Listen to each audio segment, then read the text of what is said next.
Hi guys, what's up and welcome back. क्या हालचाल। Okay तो गाइस, जैसा आप लोग सब जानते हो कि अभी आप लोगों की या तो क्लास 9th की या तो क्लास 11th की स्कूल लेवल की एग्जाम्स हो गई होगी। वैसे अभी 10th और 12th का तो बोर्ड एग्जाम्स बाकी है, या अगर आप किसी स्टेट बोर्ड में हो तो डेफिनेटली आपका 9th का एग्जाम स्कूल का कंप्लीट हो चुका है, 11th का एग्जाम 12th में कंप्लीट हो चुका है। लेकिन अब एक बहुत बड़ा क्वेश्चन यहां पर रेज होता है कि भाई साहब बोर्ड एग्जाम्स की तैयारी शुरू कैसे करें, 10th और 12th की एग्जाम्स को शुरू कैसे करें। तो गाइस अब टाइम आ चुका है, let's rock and let's start this video, जिसमें मैं आपको बताने वाला हूं कुछ इंपॉर्टेंट टिप्स एंड ट्रिक्स, जिसकी वजह से आप लोगों का अगर 9th या 11th में परफॉर्मेंस एवरेज भी रहा है तो भी आप क्लास 10th या 12th में जाके टॉपर बन सकते हो। तो लेट्स गेट स्टार्टेड।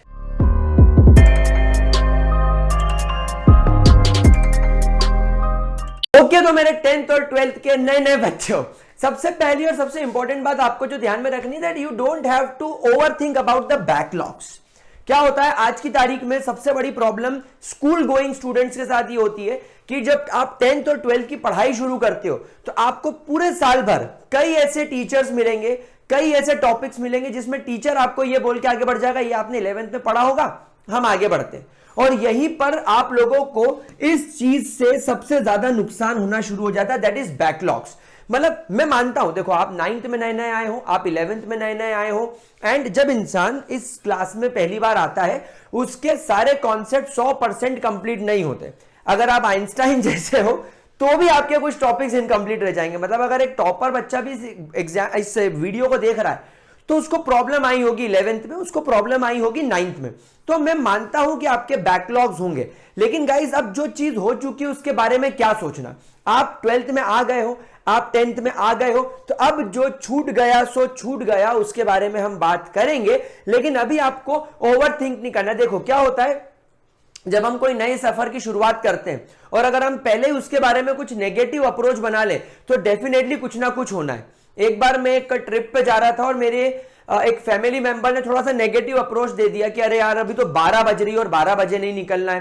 एंड हम लोग अराउंड 12 बजे निकल रहे थे, हम सबके माइंड में आ गया कि अरे यार अरे यार अरे यार अरे यार, और वो ट्रिप पूरा खराब हो गया।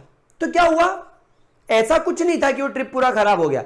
एक्चुअली क्या हुआ कि जो हमारा माइंडसेट था वो नेगेटिव हो गया। यही चीज आपके साथ में क्लास 12th में भी हो सकती है, 10th में भी हो सकती है कि अगर आपने आपके प्रीवियस क्लास के बैकलॉग के बारे में सोचा तो आपका कॉन्फिडेंस लूज हो जाएगा, और कॉन्फिडेंस लूज एक सेकेंड में आपके कई सारे मार्क्स, कई सारे आपके परफॉर्मेंस को गिरा सकता है। तो ओवर थिंक तो करना ही नहीं है। दूसरा, अभी आपके पास बहुत टाइम है।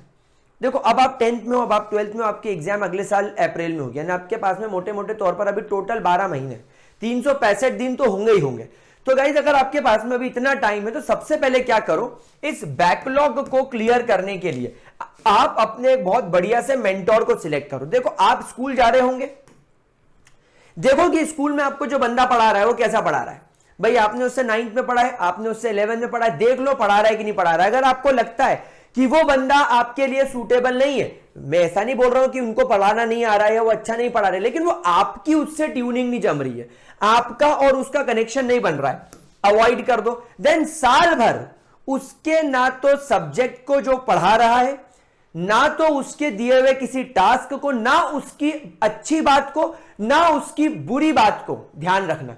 जैसे कई बार आपने ये स्कूल के मेंटोर आपको बोल देते हैं कि तू तो फेल हो जाएगा, तू किसी काम का नहीं है, सोचना ही नहीं, सुनना ही नहीं। आपने उसको नहीं सिलेक्ट किया ना, वो आपका मेंटोर नहीं है ना, उसकी अच्छी बात को तारीफ कर दे, बुराई कर दे, अवॉइड कर दो, उसकी किसी भी चीज पर ध्यान मत दो। आप कोचिंग जाते हो, जैसे अभी कई इंडिया में प्लेटफॉर्म्स है ऑनलाइन, जो आपने किसी एक पर्टिकुलर पर्सन को देखा कि यार ये बंदा यूट्यूब पे बहुत सही पढ़ा रहा है, अब इसने अपना प्लेटफॉर्म खोला, लेकिन उसके प्लेटफॉर्म पर बहुत सारे कोर्सेज है, तो वो हर कोर्सेज में तो पढ़ा नहीं सकता है।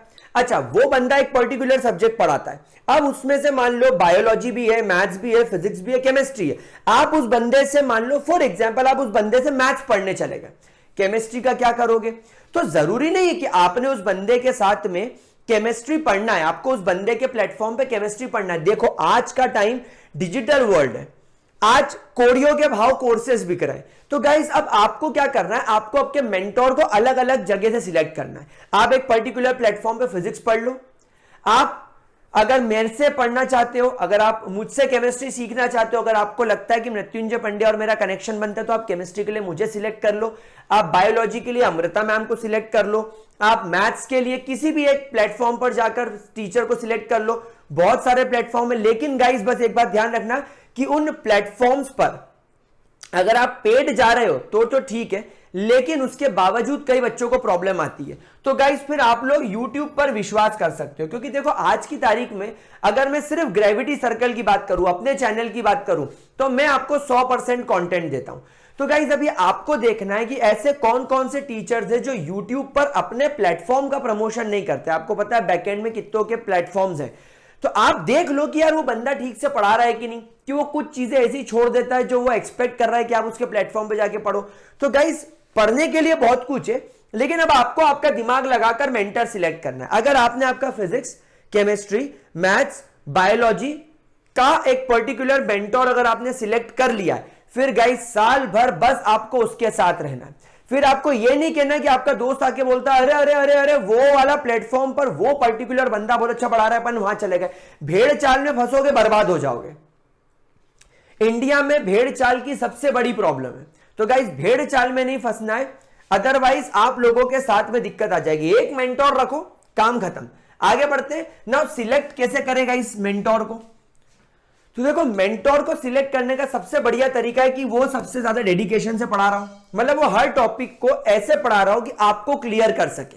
दूसरा, वो हमेशा बेसिक्स से शुरू करे। मतलब जैसे मान लो अगर मैंने केमिस्ट्री में आप लोगों के साथ में एक चैप्टर शुरू किया जिसका नाम है इलेक्ट्रोकेमिस्ट्री, तो क्या मैं इलेक्ट्रोकेमिस्ट्री ऐसा माइंडसेट रख के पढ़ा रहा हूं कि एक ऐसा बच्चा जिसने 9, 10, 11 तक इलेक्ट्रोकेमिस्ट्री के बारे में कुछ नहीं पढ़ा, आप 10th में हो, अगर मैं आपको कार्बन एंड इट्स कंपाउंड पढ़ा रहा हूं तो मैं ऐसे पढ़ाऊं कि शायद आप कार्बन को ही नहीं जानते हो, तो वो मेंटोर आपके लिए परफेक्ट है। एंड इतना मैं आपसे प्रॉमिस कर सकता हूं कि केमिस्ट्री के लिए मैं आप लोगों को ऐसा पढ़ाता हूं, मैं ऐसा बड़ी बड़ी बात नहीं कर रहा, बट आप मुझ पर मेरे YouTube चैनल पर बिल्कुल आंख बंद करके ट्रस्ट कर सकते हो। ऐसे ट्रस्टेबल टीचर्स आप और ढूंढिए।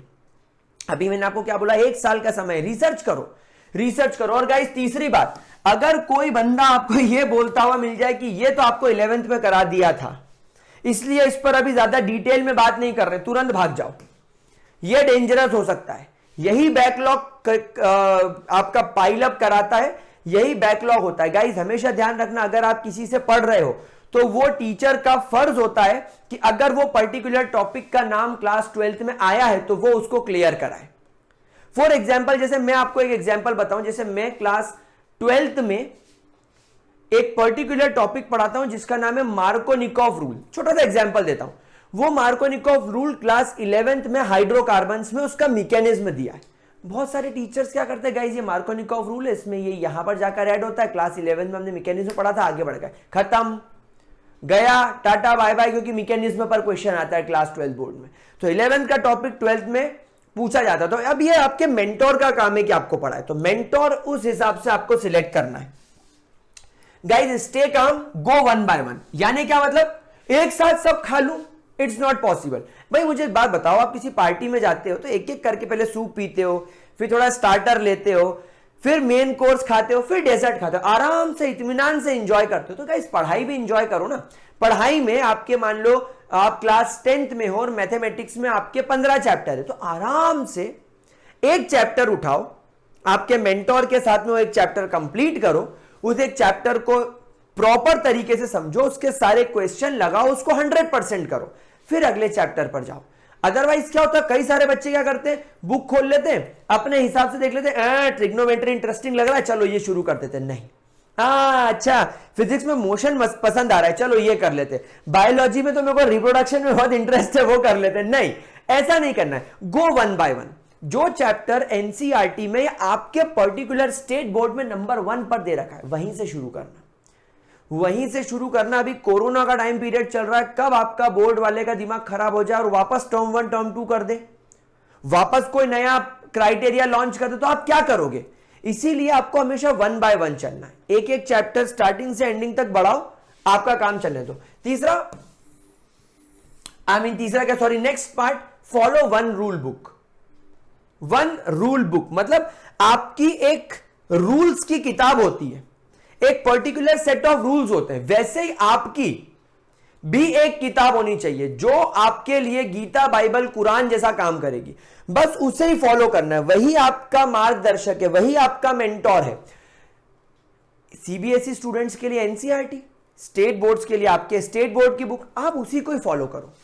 अभी शुरुआती टाइम पीरियड में आप उसी को फॉलो करो। हां, जब हम आगे आगे धीरे धीरे बढ़ते जाएंगे तब हम और बहुत सारी रेफरेंस बुक का नाम आपको बताएंगे। रेफरेंस बुक्स के बारे में हम लोग बात करेंगे, बहुत सारा डिस्कशन करेंगे, लेकिन नॉट नाउ, अभी उसकी नीड नहीं है। अभी आप एनसीईआरटी करो। गाइस, एनसीईआरटी को आप क्या समझते हो? एनसीईआरटी क्या हलवा है? नहीं भैया, एनसीईआरटी में थ्योरी है, एनसीईआरटी में एग्जाम्पल क्वेश्चंस हैं, एनसीईआरटी में इंटेक्स्ट क्वेश्चंस हैं या प्रॉब्लम क्वेश्चंस हैं जो बुक के चैप्टर के बीचों बीच आती है, एंड एनसीईआरटी की एक्सरसाइज है। मैं आपसे चैलेंज लगाता हूं कि आप एनसीईआरटी की पूरी एक्सरसाइज सॉल्व नहीं कर सकते जब तक एनसीईआरटी की पूरी एक्सरसाइज, प्रॉब्लम, इंटेक्स्ट और एग्जाम्पल सॉल्व ना कर दो। दूसरी बुक पे जाने की गलती मत करना। ये बुक अपने आप में सब है भाई, बड़े बड़े लोगों ने मिलकर ये बुक डिजाइन करी, तो वो हलवा थोड़ी है। हम इसे अंडर एस्टिमेट क्यों कर रहे हैं? अगर आप स्टेट बोर्ड के हो, स्टेट बोर्ड की बुक फॉलो करो, उसकी एक्सरसाइज पूरी करो। देखो, स्टेट बोर्ड की बुक है तो जो क्वेश्चन पेपर बनाने बैठेगा ना बंदा वहां पे, वो स्टेट बोर्ड की बुक ही उठाएगा सबसे पहले, उससे क्वेश्चन बनेंगे। रेफरेंस बुक तो क्या होता है? आपको प्रैक्टिस कराने के लिए होता है, आपके कॉन्सेप्ट को बिल्ड करने के लिए होता है, तो हम उस पर भी जाएंगे, लेकिन नॉट नाउ। एंड गाइस, सबसे इंपॉर्टेंट बात, मेक योर ओन नोट्स। आज यूट्यूब पर मैंने भी नोट्स दिए थे, आज से 2 साल पहले 2020 में 2020 में जब कोविड फैल गया था, तब मैंने भी अपने हैंड रिटन नोट्स दिए थे। लेकिन तब नोट्स देने का लॉजिक कुछ और था, तब नया नया कोविड आया था, तब नया नया एकदम एपिडेमिक आया था, और उस वजह से सब लोग एकदम शॉक में थे, कुछ समझ नहीं आ रहा था, इसलिए मैंने नोट्स दिए थे। लेकिन आज भी यूट्यूब पर कई ऐसे लोग हैं जो अपने हैंड रिटन नोट्स आपको दे देते हैं, और आप सोचते हो कि अपना टाइम बचेगा, इसके नोट्स से पढ़ लो। देखो बेटा, एक बात हमेशा ध्यान रखना, अपने नोट्स अपने होते हैं। ये नोट्स जो आप बना रहे हो ना, ये आप अपनी अंडरस्टैंडिंग से बना रहे हो। समझ में आ रही बात आप लोगों को? जैसे आप लोग कई बार मूवी देखने जाते हो या किसी का व्लॉग देखते हो, बोलते हो ना अरे क्या कर रहा है, कुछ समझ में नहीं आ रहा है। लेकिन अगर आप उस बंदे से पूछोगे जिसका व्लॉग या जिसने मूवी बनाई है, वो पूरा बता देगा, क्योंकि वो उसने अपनी सोच से बनाई है। लेकिन आपकी और उसकी सोच कनेक्ट नहीं हुई तो आप बोलोगे बकवास व्लॉग है, बकवास मूवी है, मेरे को पसंद नहीं आई बात समझ में? लेकिन कुछ लोगों को पसंद आ सकती है। वही होता है नोट्स में, जो इंसान नोट्स बना रहा है वो नोट्स अपनी सोच से, अपनी अंडरस्टैंडिंग से बना रहा है। मैं जब पढ़ाता हूं तो मैं मूवीज के एग्जाम्पल देता हूं, मैं अनशन एग्जाम्पल देता हूं, लेकिन कुछ लोग बड़े डिसेंट और बड़े सिंसियर एग्जाम्पल देते हैं। तो गाइस, टीचर्स अलग अलग होते हैं, जो बच्चे पढ़ रहे हैं और साथ साथ में अपने चैनल पर नोट्स दे रहे हैं वो अलग अलग होते हैं। लेकिन गाइस, आप अलग हो। आपको क्या करना है मेरे प्यारे बच्चों? आपको अपने खुद के नोट्स बनाने, आप जो एक पर्टिकुलर टॉपिक आपके मेंटोर के साथ पढ़ रहे हो, उसने उसको एक्सप्लेन किया, तो आपने उससे क्या सीखा, उस हिसाब से आपको अपने नोट्स बनाने। नोट्स कैसे भी बनाओ, ये ध्यान रखो, 10th में और 12th में आप कोई क्लास वर्क कॉपी नहीं बना रहे हो जो तुम्हारा स्कूल का मास्टर आकर चेक कर देगा और साइन कर देगा, वेरी गुड दे देगा राइटिंग के। नहीं, अब ये सब बकवास खत्म करो।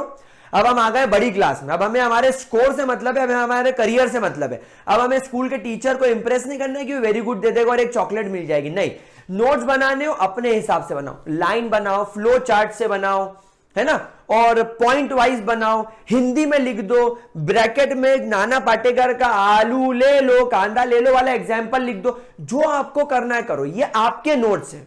जब आप एग्जाम के वक्त ये नोट्स खोलोगे तो आपके माइंड में पूरी पिक्चर चलनी चाहिए कि आज से 6 महीने पहले मेरे को मृत्युंजय सर ने सॉलिड स्टेट्स में पढ़ाया था, और जब मैं अपने नोट्स पढ़ रहा हूं तो मुझे एग्जैक्टली वो देखना पड़ेगा, मुझे एग्जैक्टली वो सब याद आ जाएगा। तो आपके नोट्स आपको अपने हिसाब से बनाने। And guys, 1 by 1 scheme follow करनी है। 1 मेंटोर, 1 बुक, खुद के नोट्स, 3 चीजें, 1 मेंटोर, 1 बुक एंड 1 नोट्स। खुद के नोट्स होने चाहिए, आपका सिलेक्ट किया हुआ मेंटोर और आपकी एक बुक। ये अगर आपने फॉलो कर दिया तो मजा आ जाएगा। एंड गाइस, चीजों को पाइल अप मत करना। जैसे आपके पास में 365 डेज है, चलो 365 नहीं, मैं मान लेता हूं आपके पास में अभी 300 दिन है, तो 300 दिन में आपको केमिस्ट्री के अगर 15 चैप्टर करने हैं तो आपको एक चैप्टर करने के लिए 20 डेज मिल रहे हैं। गाइस, 20 डेज बहुत बड़ा टाइम है, तो 20 दिन में एक चैप्टर करना है आपको। अब आप क्या कर रहे हो, आप 40 दिन तक, महीने भर तक आपने पढ़ना बंद कर दिया, तो चीजें पाइल अप होने लगेगी। जैसे जैसे आगे टाइम बीतेगा, आपके स्कूल एग्जाम्स आ जाएंगे, आपके प्रैक्टिकल्स आ जाएंगे, दीपावली आ जाएगी, होली आ जाएगी, ईद आ जाएगी, वगैरह वगैरह, न्यू ईयर आ जाएगा, तुम्हारे घर में किसी की शादी आ जाएगी, तुम्हारे घर पे मेहमान आ जाएंगे, बहुत सारे लॉजिक, बहुत सारे चीजें आ सकती हैं आगे। तो आपको बिल्कुल टाइम वेस्ट नहीं करना है यार। 20 दिन में एक चैप्टर पढ़ोगे आराम से, एक एक दो दो पैराग्राफ करके एक दिन में 5-5 क्वेश्चन भी लगाओगे तो बढ़िया हो जाएगा। तो चीजों को पाइल अप मत करना, वरना आगे जाके तकलीफ देगी। तो गाइज ये कुछ गोल्डन टिप्स थी जो आप लोगों को अब नई क्लास में जाने के बाद फॉलो करनी है। एंड आई होप आपको मैं अच्छे तरीके से समझा पाया हूंगा।